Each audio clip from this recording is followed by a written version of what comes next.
Good morning, students. Our topic for today will be to discuss about potential difference and resistance. But in order to understand that, first of all, you should know that which direction the electrons flow. Let us see, suppose we have the two conductors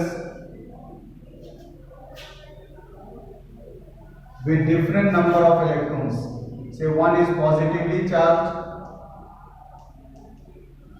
and we have connected this with a wire, then electrons always flow from the higher concentration of electrons to the lower concentration.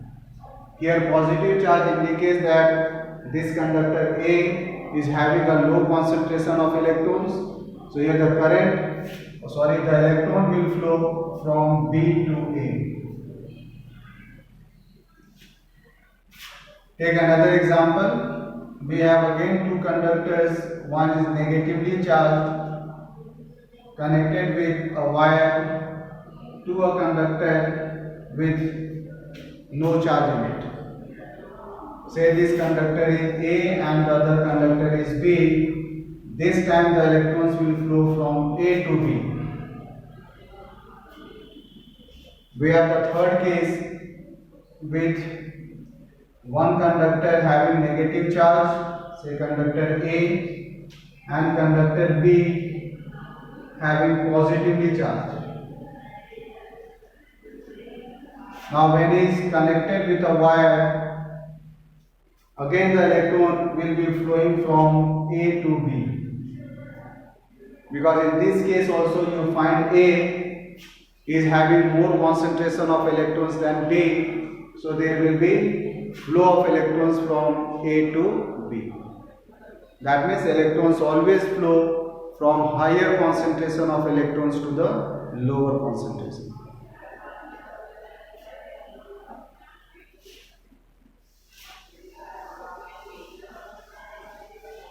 Let us now come to potential difference.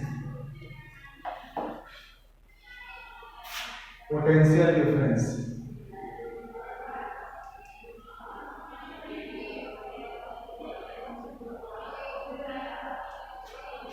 Potential difference is defined as the amount of work done to carry the charge from one point to another. Potential difference is work done to carry the charge from one point to another. And SI unit of potential difference is volt. It is volt. So in short we can also write this potential difference as V equal to W by Q.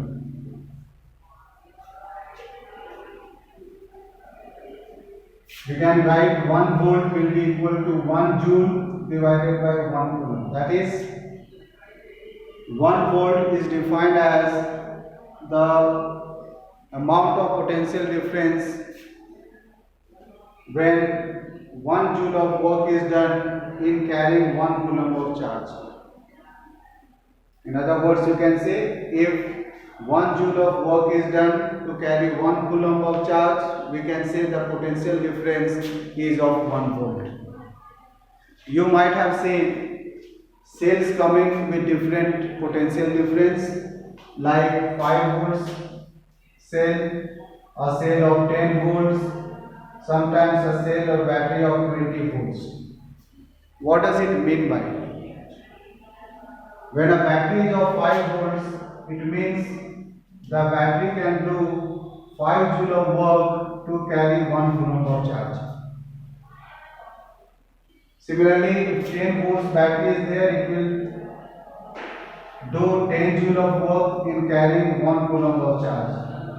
20 volt, that is 20 joule of work in carrying 1 coulomb of charge, and so on. So the potential difference of any volts just gives an idea about the amount of work done to carry the charge from one point to another. Coming to Ohm's law.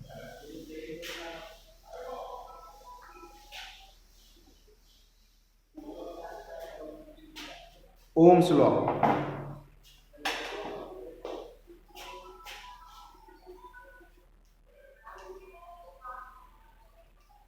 It states that at constant temperature,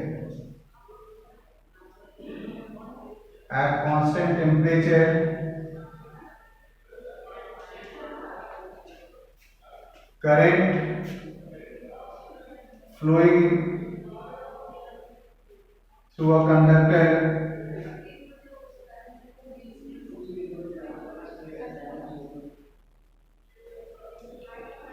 is directly proportional to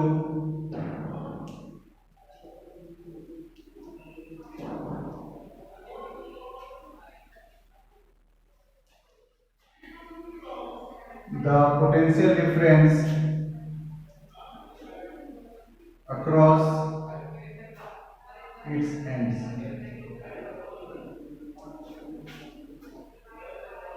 So you can see at constant temperature, the current flowing through a conductor is directly proportional to the voltage applied or directly proportional to the potential difference across its ends. It means we can write V is directly proportional to current. Now the condition should be the temperature is constant here. Means without increasing or decreasing the temperature of a conductor, if the voltage is applied, then more voltage will produce more amount of current. Same way, without changing the physical condition of the wire also, that is without changing the length, thickness of the wire, if the voltage is changed accordingly, the current will also be changed. So this can further be written as, when we change this proportionality to equality sign, we have to give a constant term. Here the constant term is resistance. So R into I. So the resistance in a conductor or in a wire can be calculated using the formula V by I. This is the resistance.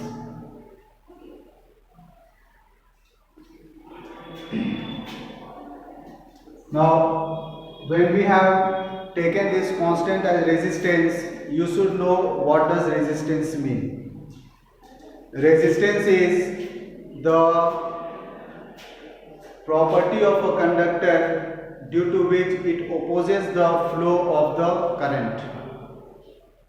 Means it produces opposition in the flow of the current, it obstructs the flow of the current, or it minimizes the intensity of the current. SI unit of resistance is ohm.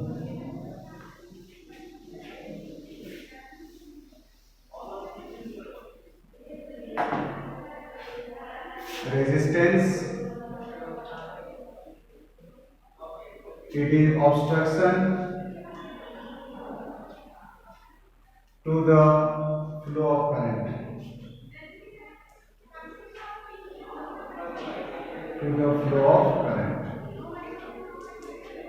And its SI unit is ohm.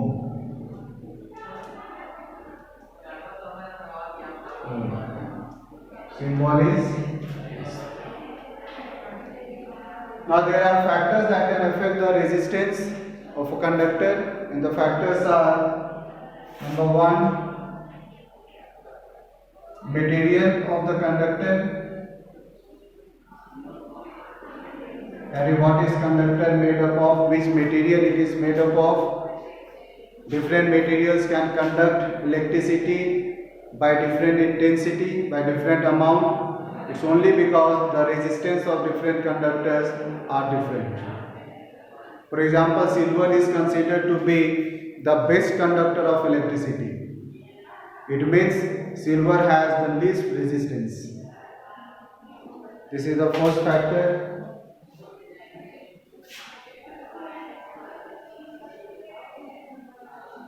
Second, length of the conductor or length of wire More the length of the wire, more will be the resistance. Then area of cross section,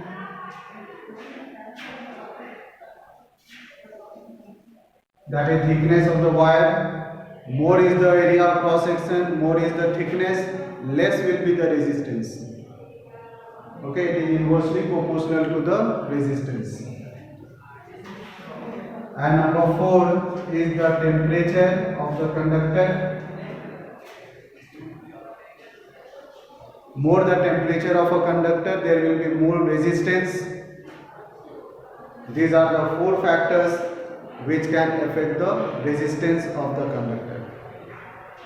Next class we will see some more topic, and the last topic is efficient use of energy. Thank you.